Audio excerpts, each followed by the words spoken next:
Simpleng tip lang to na madali mong magagawa sa bahay. Para dito, kailangan natin ng malaking lalagyan. Sa lalagyan, maglalagay tayo ng 1 litrong mainit na tubig. Dahil kailangan natin ng maligamgam, dagdagan ko ng 1 litro pa. Pero ngayon, tubig na nasa temperatura ng kwarto. Ang susunod na sangkap natin ay asin. Ang asin ay nagpapasigla at tumutulong sa pagpapagaling ng bitak.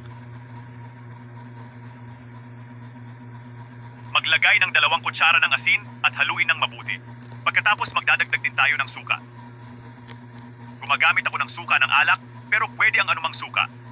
Maglagay ng 4 na kutsara at haluin ng mabuti. Ang suka ay napakaganda para sa tip na ito. Bukod sa anti-inflammatory, pinapatay nito ang bakterya sa paa. Isa to sa mga pangunahing dahilan ng mabahong paa. Panghuli, maglalagay tayo ng 1 kutsarang olive oil. At ang olive oil ay talagang napakaganda. Makakatulong ito para mapalambot ang iyong paa, nagbibigay ng malalim na pagkakahydrate. Kung walang olive oil, pwede ring gumamit ng langis ng niyog. Pagkatapos haluin lang ng mabuti ang lahat. Siguro nagtataka ka kung bakit ginagawa ito sa bahay. Mga kaibigan, ang foot soak na ito ay magbibigay ng malalim na hydration sa iyong mga paa. Aalisin nito ang lahat ng bitak, kalyo at alipunga. Napakadali lang gamitin ito. Ito ang mga paa ng asawa ko. At gaya ng nakikita ninyo, talagang tuyo ito. Kadalasan, hindi gaanong inaalagaan ng lalaki ang kanilang paa.